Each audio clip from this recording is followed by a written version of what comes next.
In this video, we're going to talk about deployments in InstaWP. Now, the deployments feature of InstaWP lets you connect your Git repositories to your sites and templates within InstaWP so that code changes can be pulled and applied automatically. Think of a deployment as a safe connection between your Git repositories and InstaWP. Now, this can be done for sites as well as templates and the sites created using those templates. Now, if you don't understand the concept of templates in InstaWP, there's a separate video which details how templates work in InstaWP. So do check it out.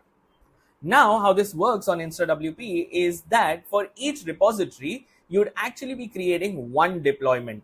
For example, in this case, you have 3 plugins. So for each plugin, you'd create one deployment, meaning you'll actually end up having 3 deployments for 3 plugins.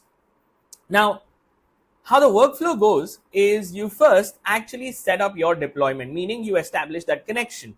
Second, you actually connect that deployment to specific sites that you want the changes should get applied to.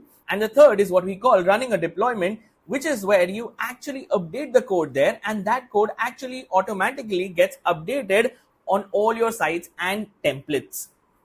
Now, for the purpose of this video, what I have done is I have created 2 repositories for 2 plugins. One repository is a public repository and the second repository is a private repository. Now, what I'm going to do is I'm actually going to show you how to add a public repository and a private repository as a deployment in InstaWP. So let's do it. So here's my public repository for my plugin, which is agency dashboard widget. And here is my training videos widget, which is a private repository. Both of these are plugins. One is a public repository, one is a private repository.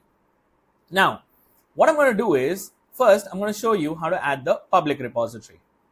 So I'll head to InstaWP. Now, in InstaWP, under settings, I will see something called as deployments. So I'll head to deployments. Here, I don't see any deployment. So I'll come here at the top right corner and I will click add new.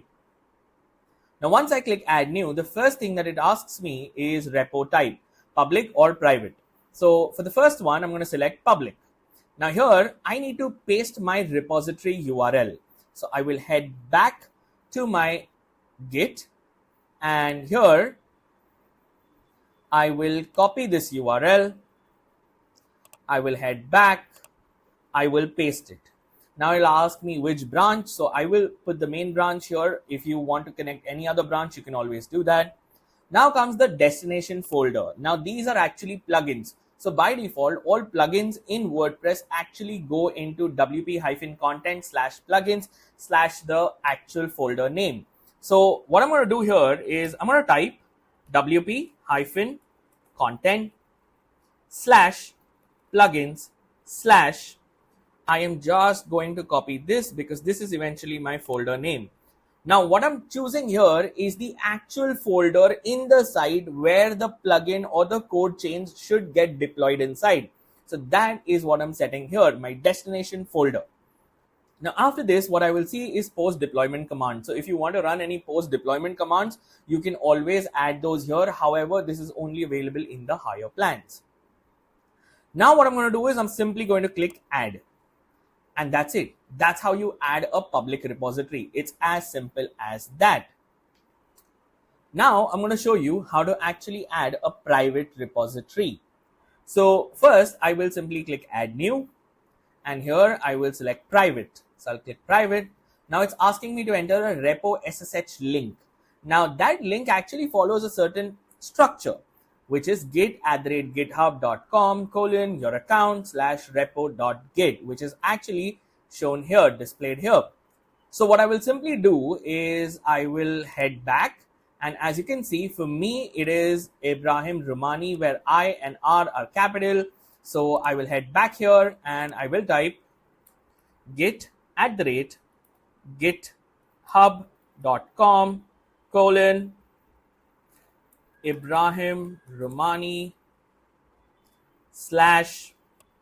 now training videos widget. So training videos widget.git. Now, after that, my branch would still be the main branch. My destination folder would be wp-content slash plugins slash training videos widget. Now, I don't want to add any post deployment commands for the moment. Now after this, there is SSH key pair, and here it says generate new. So I will come here and I will simply click generate new. Now when I do that, a new key pair will be generated, which I will simply copy, and here I will simply click add. Now once I'm done with this, I will actually head back to Git, and this is the repository, my private repository. I will click on that. I will then head to settings, and here I will now see deploy keys. So I'll go to deploy keys, and here I will click add deploy key. This is where I will paste my key, which I actually copied from there, and here I will simply click allow write access, and then I will simply click add key. And that is how you actually add a private deployment in InstaWP. Now in the next video, I'm going to show you how to actually connect these deployments to your sites and templates.